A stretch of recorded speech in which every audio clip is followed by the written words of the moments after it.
Hey guys, welcome back to a brand new video. It is Darius, aka CGR, and I hope you guys are having a great day.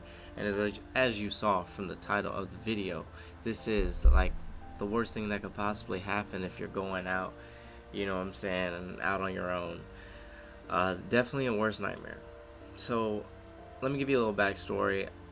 My car, my old car, my first ever car was a 2005 Honda Civic, and at the time it was it did its job, and uh it ended up getting 103,000 miles before it broke down.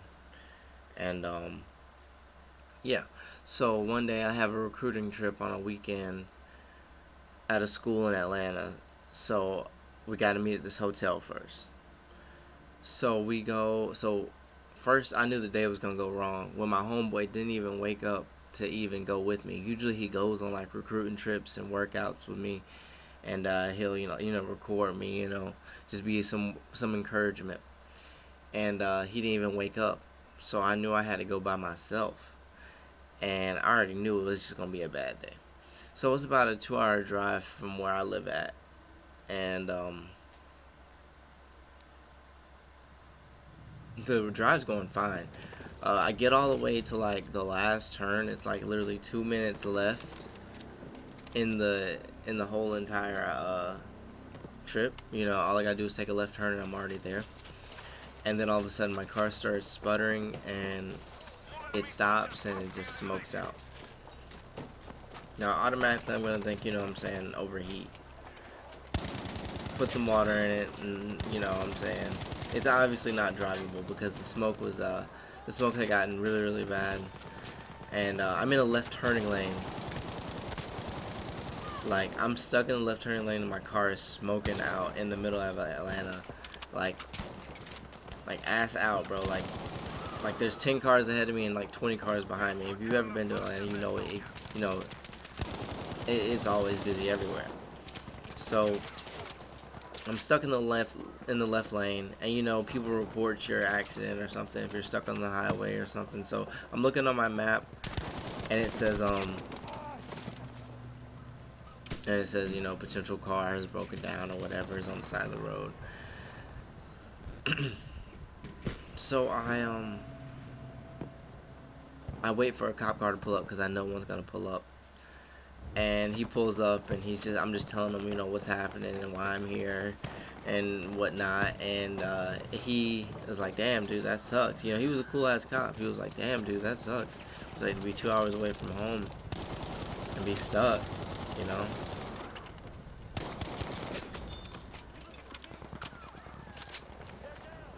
And I was like, yeah, man, just my luck. So he offered me to give me a ride. Oh, I shot the wrong person there. He offered to give me a ride to the location. It was literally like a 2-minute drive.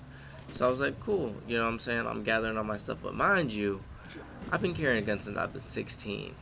And that's a charge if you're 20. You know what I'm saying? I'm 20 at the time. And it's a little Glock 43. So, you know what I'm saying? It can fit in your pocket, but it depends on the pocket. So I gather everything. I didn't want to leave. My car was going to be left there. The tow truck, we had called a tow truck. You know what I'm saying? I had paid the money to come get it and take it to their tow place. Just until I come back and come get it. So I gather all my things. I have like my gym bag, my cleats. Well, my gym bag with my cleats in it, my other clothes, and a football, and a couple waters, and some extra clothes. And I gather all that stuff because I just didn't want to leave it in the tow yard. And I go to the location. And when I get to the location, they got security outside of the hotel. Like, I'm pulled up in front of the I'm pulled up in front of the hotel because the cop car had pulled around, so there's like a roundabout. So I'm getting out the car, out of the squad car. I know the cops smelled the gas, you know what I'm saying, the weed coming from my car, because I'm pretty sure it smelled like weed. And I know for a fact he saw my 42 sticking out the side of my sweatpants. But he was so cool, he just didn't even say nothing. So we pull up the security automatically sees it the moment I get out of the car. He's like, "Hey man, you can't go in there with that." And I'm like, "Go in there with what?" He was like, "I know you got a gun in your pocket." So I'm like, "Damn." So he's like, "But if you cut me off a little something, I can fuck with you." So, mind you, I didn't have any fucking money on me. I just spent $100, you know, just about all my spending money getting down here. Spent even more money getting the tow people to come get my car, and I don't know how I'm gonna get home. So I didn't really have no money on me, no cash or anything. So I call my girl and I tell her what's going on. So she sends the guy $30, and the guy lets me in the hotel, and I get settled in. You know, well, the coaches already knew that I was coming. They were gonna come pick me up, but the cop was already there. And I tell the coaches what was going on. You know, we have the visit and we go over to the practice field, we go over to the game field and stuff like that. And after the trip, I had to get $180 Uber my mom had to pay for. $180 Uber all the way back. Or I think it was a Lyft all the way back 2 hours away. So, yeah, that was some bullshit. And then, that's not even the half of it though. We gotta go get the car. You know what I'm saying? Like, we left the car in Atlanta, so we gotta go get the car. So I had to shop around and see who was towing, and you know, trucking's a big deal around where I live. So like, a lot of people truck and a lot of people, you know, haul. So like, I was just looking on Facebook for a lot of people, and my mom found somebody. So we ended up paying this guy $100 off rip to even take me, and then $300 to bring it all the way back from Atlanta. It was by the mile. That motherfucker was expensive. And so I went half of my mom on that.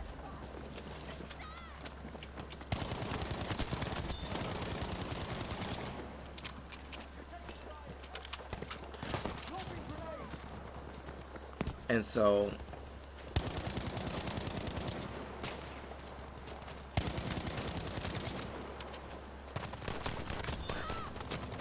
oh, that was intense. And so one day he just comes picks me up and we go to Atlanta to go get the car. But I left some vital information in the car. Like, I didn't even think to pull out my insurance card. I didn't think to pull out, you know what I'm saying, the registration and whatnot. And I didn't know the VIN number or anything like that. You know what I'm saying? It's an old car. It's a 2005 Honda Civic. So, you know what I'm saying? I'm not going to be keeping up with this shit.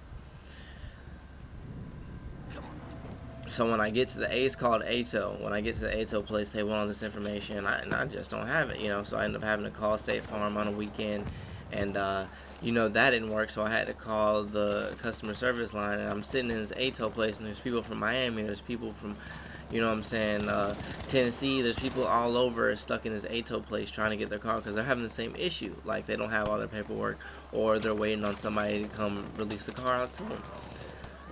Because they either got arrested or some shit like that happened.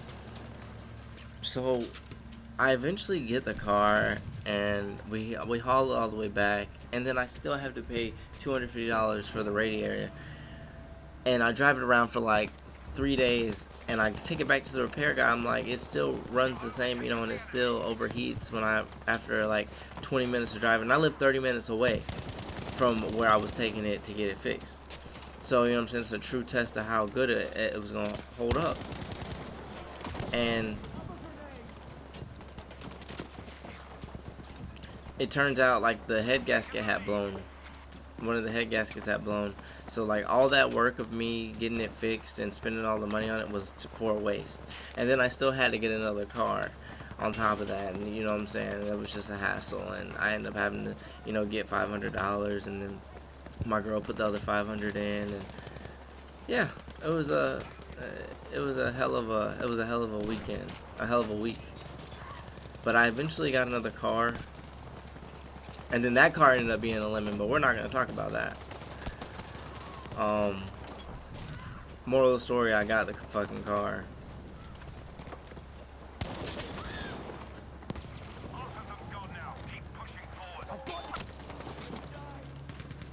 I feel like he was just laying down just then.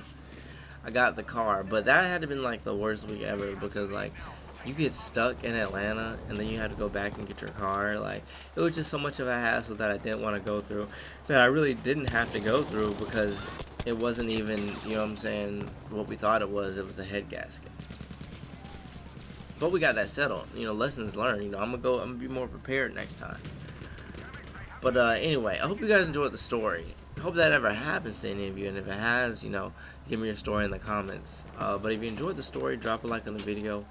I'm playing a little Battlefield 5. You know, Vanguard wasn't working. I made the video on Vanguard, but the sound was too loud.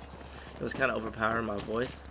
So I tried to hop back on, and it wasn't working. So I guess because everybody was watching Champs. So I just hopped on Battlefield. It's all good. I got Battlefield 4 downloading. We got the vibes going. But anyway, drop a like on the video. Hope you guys enjoyed, and I'll see you guys later.